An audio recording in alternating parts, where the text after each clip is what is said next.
এমন জীবন করার গঠন, এমন জীবন করার গঠন, মুমিন মুসলমান। আর মরণে নেই ঘাসবে তুমি, কাঁদিবে ভুবন।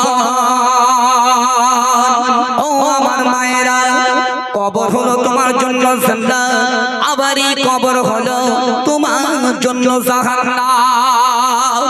ও ইটখোলা মাঝির পাড়ার মায়েরা, কানটা খাড়া করে শুনে রেখে দিন। আল্লাহ পাক আল্লাহ তাআলা জানিয়ে দিল, যেজন কবরে ছাড় পেয়ে যাবে সেজন মিজানে ছাড় পাবে।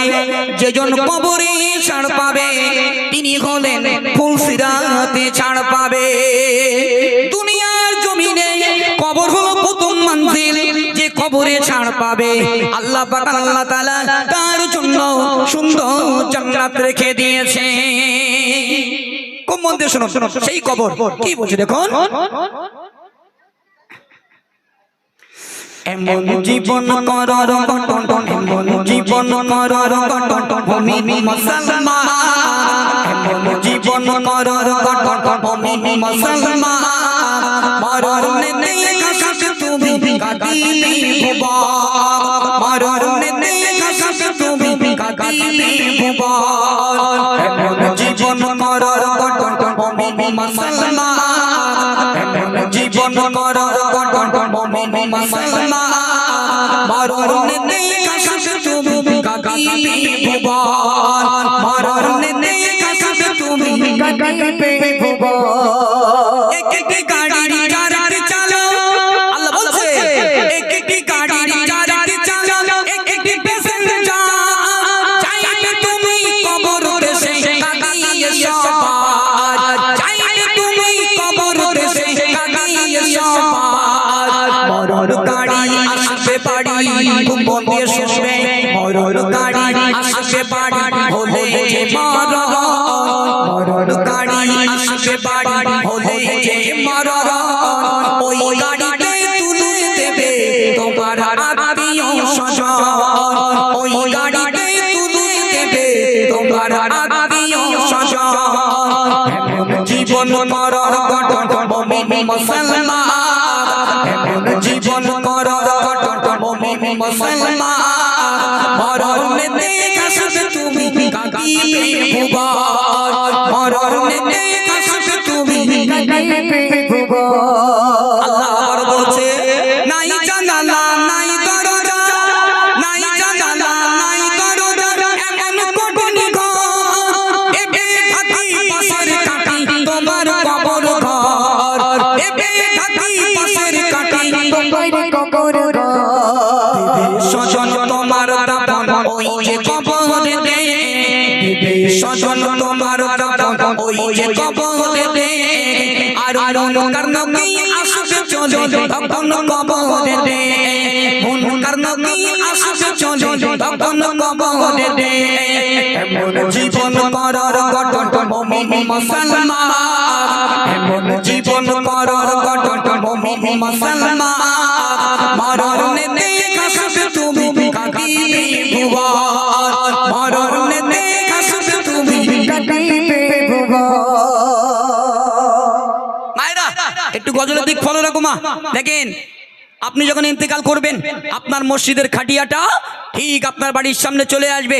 ওই খাটিয়ায় করে আপনার কবরস্থানে নিয়ে যাওয়া হবে। তিন মুঠো করে মাটি দিয়ে যখন চলে আসবে, আল্লাহ পাক ফার্স্ট দুটো ফারিস্তা কবরে পাঠাবেন। সেই দুটো ফারিস্তা কবরে গিয়ে কি বলছে মায়েরা, একটু মন দিয়ে শুনুন। বলবে সেই দুই ফারিস্তা, বলবে সেই দুই ফারিস্তা, লেখো জীবনের আমল। লিখতে গিয়ে চোখের পানি ঝরবে আমার কল। লিখতে গিয়ে চোখের পানি ঝরবে আমার কল। সেদিন তোমার খাতা হবে তোমারই কাফন। সেদিন তোমার খাতা হবে তোমারই কাফন। মুখের লালা কালি হবে, আর মুখের লালা কালি হবে, আঙুল হবে যে কলম। মুখের লালা কালি হবে, আঙুল হবে যে কলম। এমন জীবন করার গঠন, মুমিন মুসলমান। এমন জীবন করার গঠন, মুমিন মুসলমান। মরণে নেই ঘাসবে তুমি, কাঁদিবে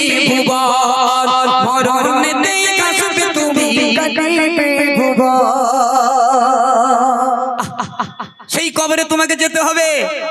দুটো ফারিস্তা কবরে এসে বলবে, ও এমডি মতিউর রহমান, আল্লাহর হুকুমে জেগে যাও, তুমি মৃত থেকে তোমাকে জীবিত করা হবে। ও এমডি মতিউর রহমান, জীবিত হয়ে যাও। আল্লাহ দুনিয়ার জমিনে হায়াতে 50 বছর, 70 বছর, 100 বছর হায়াত দিয়েছিল। যত ভালো কাজ করেছো আর যত খারাপ কাজ করেছো লিখে দাও। যিনি কবরে মৃত ব্যক্তি তিনি কাঁদতে থাকবে। কেমন করে লিখবো? বাড়িতে খাতা পেন নিয়ে আসিনি, কলম নিয়ে আসিনি, কেমন করে লিখবো? আল্লাহ বলছে, বান্দা কবরে খাতা পেন লাগে না, আমি আল্লাহ সেদিন তোমার কাপড়ের কাপড়টা তোমার জন্য খাতা বানিয়ে দেব। মুখের লালা মোবারকটা সেদিন কালি হয়ে যাবে, এই শাহাদাত আঙুলটা আল্লাহ সেদিন কলম বানিয়ে দেবে। একবার জোরে বলুন না সুবহানাল্লাহ, একটু জোরে বলুন। জি, কবরে গেলি মা আল্লাহর কি মা ব্যাটম পেটা করবে, তোমরাও খাবে, আমাকে গিন্নি মর্জিনাও খাবে। শুধু কোয়ালিটি কম আর বেশি নেই, ছোট আব্বা, বড় আব্বা, মাঝারি আব্বা সবাই মার খাবে, শুধু কোয়ালিটি কম আর বেশি। চলেন আল্লাহ শেষ কথায় কি বলছে মন দিয়ে শোনান।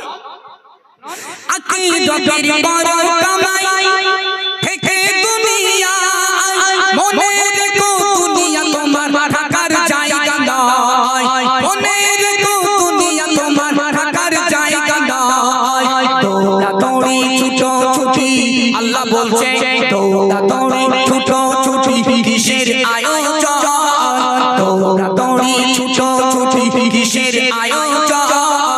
এমডি সিরাজুল নেবে বিদায়, আজ তারই আয়োজন। এমডি মতিউর নেবে বিদায়, আজ তারই আয়োজন। এমন জীবন করার গঠন মুমিন মুসলমান, এমন জীবন করার গঠন মুমিন মুসলমান। মরণেতে কাশবে তুমি কাঁদিবে ভুবন, মরণেতে কাশবে তুমি কাঁদিবে ভুবন। তাহলে আমরা কেউ ছাড় পাবো? দন্তন না করেন না, কেউ ছাড় পাবো না। সেদিন আমাদেরকে বাপ বিরাট মারবে, দুটো ফারিস্তা কবরে আসবে, একটা ফারিস্তা মাথায় শুধু মুগুরি বাড়ি মারবে। ও ফারিস্তা, সারা রাত জায়গায় এত মাথায় মারো কেন? ফারিস্তা বলে, মারবো না, দুনিয়ার জমিনে নামাজ পড়োনি, শুধু পাবজি ফ্রি ফায়ার খেলেছো আর লোকের ধরিয়ে মেরেছো, তাই হেডশট হচ্ছে, হেডশট হচ্ছে। আরেকটা ফারিস্তা আছে কোনো কোনো মাজায় লেতবে, ও ফারিস্তা মাজার দোষ, মাথায় এত মারো কেন? ফারিস্তা বলে, মারবো না, দুনিয়ার জমিনে ছেলে বিয়ে দিয়েছিলে মনে নেই? করিমের কাছ থেকে পালসার 220 দাবি করে নিয়েছিলে, করিম দিতে পারে না, তাও বলো তুমি মেয়ের গার রঙ একটু চাপা, বাইক দিতে হবে। করিমের ছেলের কাছে বাইক নিয়েছিলে মনে নেই দাবি করে, তাই আমি ফারিস্তা কিক মেরে দেখছি কেমন স্টার্ট হয়। নেন ঠিক বলতে, তুই বিয়ে করে বিনা দাবির তো নাকি? এই শুনতি তালি ভাল লাগে না? হ্যাঁ, তালি ভাল দেখতে বলো দাদা। হ্যাঁ জি, তাহলে মাথায় রাখতে হবে। আমি আজকে তোমাদের কাছে একটি গজল বলবো, দুনিয়ায় পণ নিলে তার শাস্তি কি। বোঝা গেছে? ক্লিয়ার? যে সমস্ত ছেলের বাপেরা ছেলে বিয়ে দাও, টাকা নাও 50,000, 1 লাখ, পালসার গাড়ি, খাট,